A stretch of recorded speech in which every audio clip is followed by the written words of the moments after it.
어제 정부가 하반기 경제정책 방향을 내놓았습니다. 성장률은 4.2%로 전망을 했고요. 숫자만 보게 되면 국내 경제가 이제 완전히 정상 궤도에 들어갔다, 이렇게 볼 수 있지 않나라는 생각이 듭니다.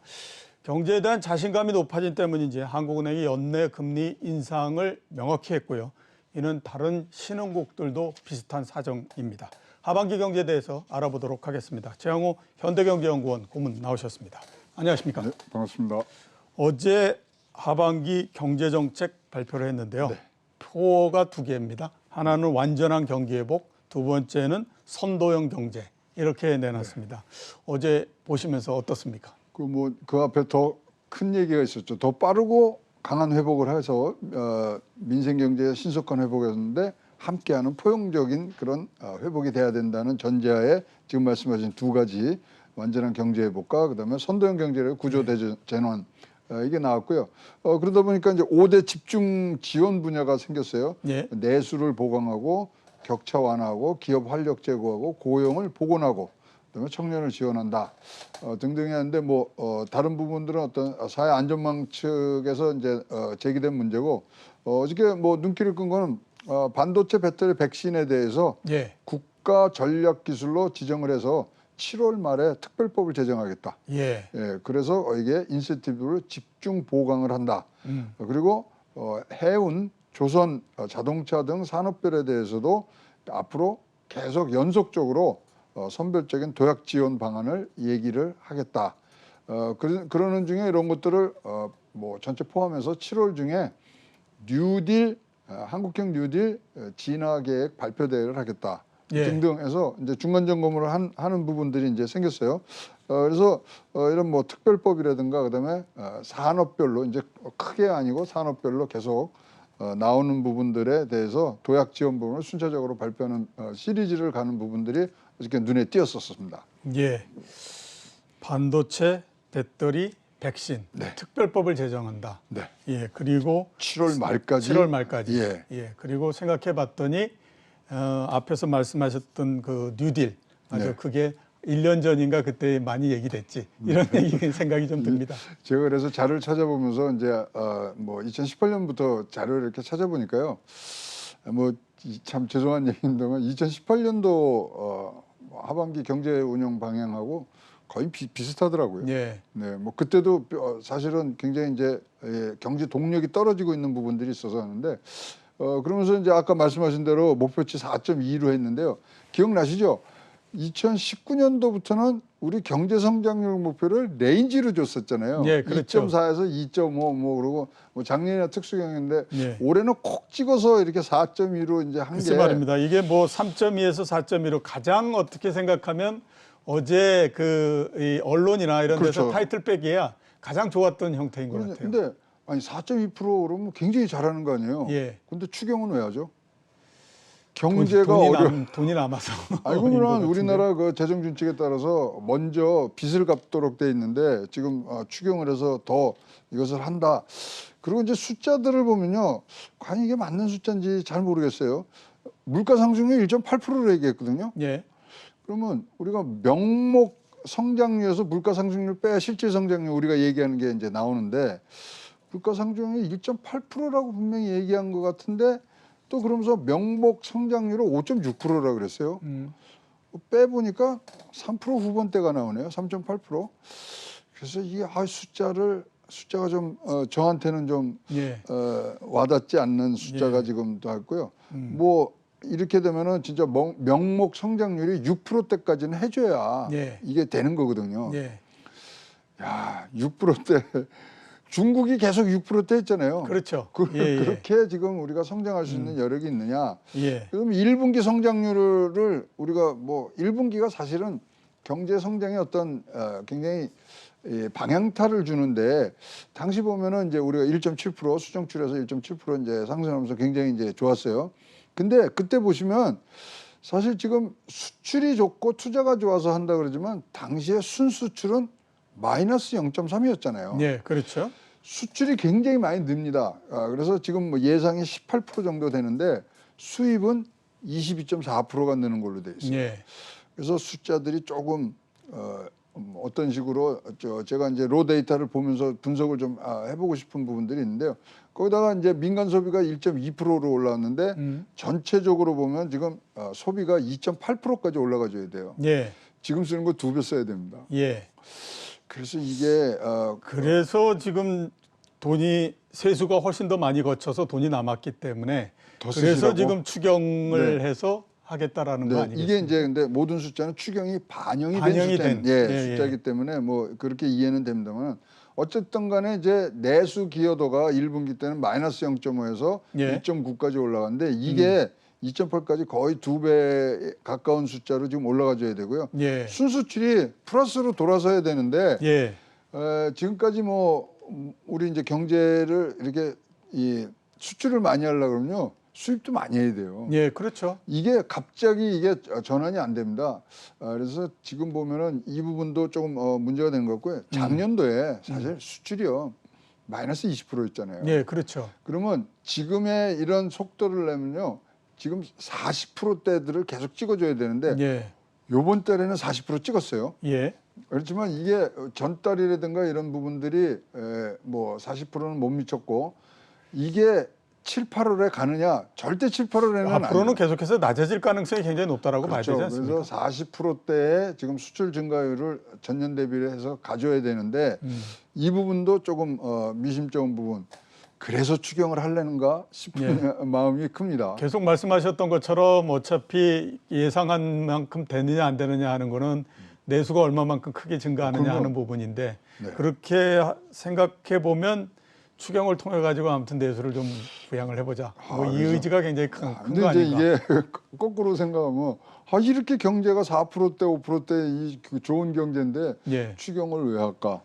그러면 진짜로 그러면 뭐 어떤 이유에서라도 빠르게 올라가기 위해서 추경을 한다 그러면 야 내년도에는 진짜 엄청 바쁘실 것 같아요. 예. 정부에서 인플레이션 얘기하고 그거 잡으려고 하고 특히 이제 다음 정권이 이제 받아서 운영을 해야 되는 재무제표, 국가 재무제표는 대체 대조표는 참 굉장히 힘들 부분들이 분명히 있는 것 같아서 이 부분에 대해서 굉장히 시장하고 조금 더 명확하게 지금 뭐 소통을 좀 해주셨으면 좋은 생각이 있고요. 변수들도 굉장히 많잖아요. 네, 뭐 그렇죠. 백신이라든가 변이 바이러스 그다음에 미국이 갑자기 테이퍼링을 땡겨서 해버리면은 이거 진짜 사실 지금 이 뭐 소개해드린 4.2% 성장률의 최대의 적은 금리거든요. 그것도 한은에서는 금리 올린다고 그러죠. 예. 미중 무역 전쟁, 테이퍼링, 그다음에 변이, 백신, 온통 지뢰밭인데 뭐 걱정이 좀 앞서는 숫자입니다. 네. 자, 그래서 한번 좀 여쭤봐야 될 것 같습니다. 네. 한국은행의 의지로 보면 올해 내에 한 번이냐 두 번이냐의 문제일 뿐이지 금리 인상은 뭐 이제는 무조건 가는 거죠. 굳이 무조건이다라는 생각이 들거든요. 금리 인상을 하게 되면 경제에 어떤 영향을 줄 거라고 보십니까? 이거 뭐 지금 충격을 줄이기 위해서 계속하는 뭐 커뮤니케이션을 잘 하고 있어요. 그래서 그 부분에 대해서는 뭐 감사의 말씀을 드리면서 그러나 지금 금리를 뭐 처음으로 그러니까 올렸을 때 그 충격을 어떻게 잘하느냐에 따라서 이게 2번도 되고 올해 3번도 될 수 있습니다. 예, 그렇죠. 내년에는 절대 올릴 수 없습니다. 선거가 3월 9일 날 있기 때문에 올해 올린다 그러면 2번 뭐 많은 이제 전문가들의 이제 컨센서스가 2번 정도 되는데요.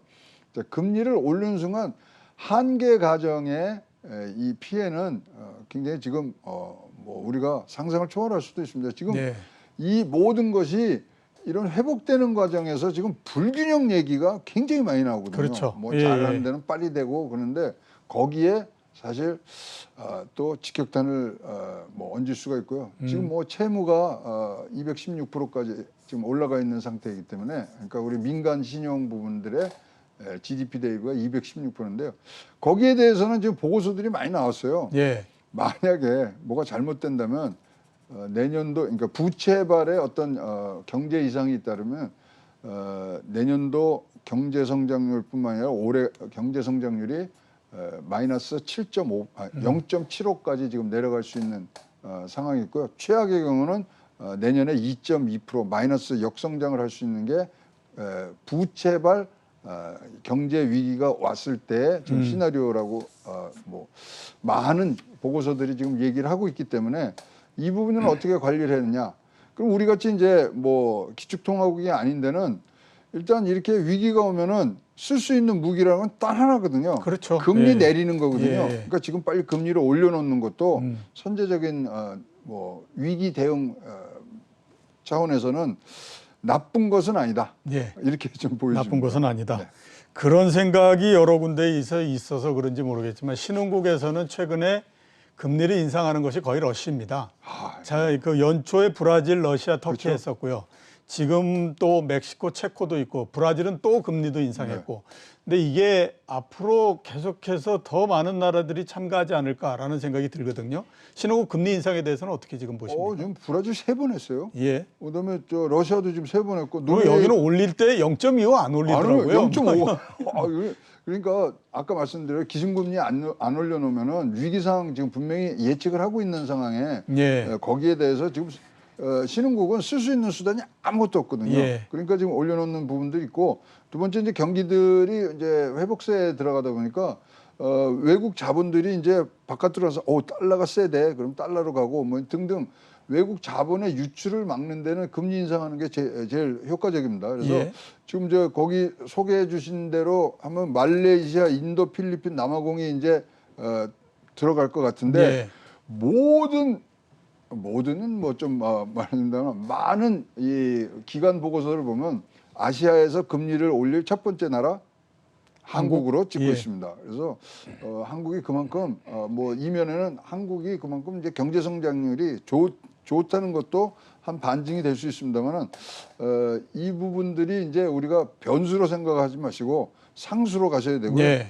지금 뭐 캐나다 테이퍼링 시작했잖아요. 예, 40억 그렇죠. 달러에서 30억 달러로 줄였고 멕시코, 뭐 뉴질랜드 다 지금 이제 가고 있는 부분들이라서 각국의 이런 재정 당국에서는 다가올 위기 그리고 너무 이제 이렇게 V자 반등을 했을 때 성장통 이런 것들에 대비하는 모습들이 있고요.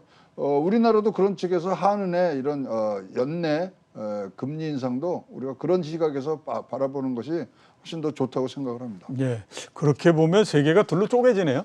그 금리를 안 올리는 선진국가, 그다음에 금리를 올리는 신흥국가. 네, 그렇네요. 예, 이게 두 개로 쪼개져 버리는 형태가 네. 되네요. 근데 하여튼 우리가 아시아에서 첫 번째 이게 명예인가요? 불명예인가요? 그만큼 이제 경제가 좋다는 예, 얘기가 경제가 뭐 많은데 좋다라고 보면 그건 명예라고 봐야 네. 되겠죠. 뭐 하여튼 잘 막아주실 거라 생각하고요. 지금 뭐 세계 10위의 경제 대국인데 예, 이 부분은 우리가 굉장히 선제적으로 하는 거에 대해서 기준금리가 올라가는 부분들에 대한 폐해가 있지만 그것보다 더 많은 이득이 있다고 생각을 합니다. 예. 한국은행도 그래서 굉장히 좀 아무튼 고민을 많이 하고 있는 거 아닌가라는 생각이 좀 드네요. 예. 원자재에 대해서 한번 좀 여쭤보도록 하겠습니다. 연초서부터 굉장히 많이 상승을 했고요. 그래서 그런지 6월달 들어서는 좀 주춤합니다. 네. 뭐 그 광산물도 그렇고 그다음에 또 농산물도 그렇고 한 5% 정도 네. 그렇게 이제 일단 좀 하락을 하는 형태였는데요. 어떻게 보십니까? 이게 원자재 가격 상승은 끝났다라고 보십니까? 아니면 조정 이후에 다시 올라간다 이렇게 보십니까? 이게 제가 보니까 이렇게 가격 안정이 되는 거에 주 원인이 사실 세계의 생산 기지라 그러는 중국에서 예, 비축물을 풀었지 않습니까? 예, 그러다 보니 이게 안정이 되는 거예요. 예. 근데 이제 지금 비축물 풀고 이러는 것 자체가 지금 중국 내에 이 물가를 잡기 위해서 지금 하는 거거든요. 예. 뭐 생산자 물가인데 7월 1일이 이제 거기 대잔치죠. 예, 공산당 그렇죠. 100주년에서 그것이 끝난 이후에는 이 원자재 가격 상승이 다시 한번 일어날 수 있는 개연성이 굉장히 높습니다. 예. 거기 지금 뭐 중국이 눌러놓은 거지만 일단 한도가 있고 7월 1일 이후에는 이것을 뭐 계속 가야 할 이유는 없기 때문에 다시 한번 오는데 이제는 뭐 소위 말하는 크리스마스 시즌에 오는 거기에 이제 선물용으로 많은 이제 물건들을 만들기 시작하거든요. 전세 같은 데서인데 그렇다면은 8월까지 뭐 한번 상승하는 기류 그 이후에는 다시 예년의 그런 패턴으로 돌아가면서 좀 내려지는 부분인데요. 어쨌든 간에 유가를 누군가가 잡아줘야 되는 것이 예. 여기에 방향타라고 보여집니다. 예, 글쎄 유가가 뭐 거의 75불, 72불 막 이렇게 되는 네. 상태니까 굉장히 높아져 가지고 말이죠. 그래도 유가는요 140불에서 지금 계속 내려오고 있는 상황이지 그 예. 사이에 조금은 피크가 있는 것들은 이해를 합니다만 하여튼 그 부분도 미국이 뭐 셰일가스 다시 한다 뭐 이런 등등의 얘기가 나오기 시작하면은 예. 줄어들 수 있어서 유가가 하여튼 방향성만 잘 잡아주면은 원자재 가격에 대한 걱정은 내년 초면은 사이클이 한 번 더 돈 후 뭐 우리가 인정할 수 있는 수준으로는 갈 수 있다고 생각을 합니다. 예, 그러면 원자재 가격이 이렇게 상승하고 이 부분들이 그 인플레, 특히 하반기 인플레는 어떻게 영향을 줄 거라고 보십니까? 인플레이션 오는 게 사실은 맞습니다. 예, 오는 게 맞다. 예, 맞고 왜냐하면 이게 이 인플레이션을 지금 막으려 그러면은 더 많은 지금 희생이 지금 쫓아가야 되는 부분들이 있기 때문에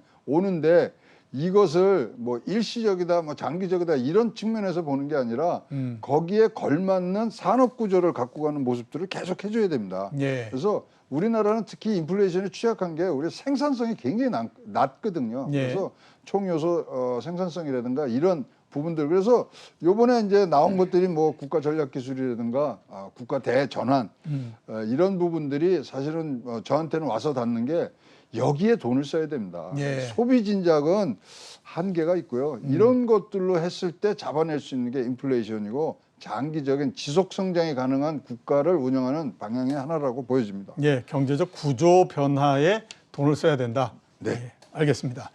오늘 나와주셔서 감사합니다. 지금까지 최양호 현대경제연구원 고문이었습니다.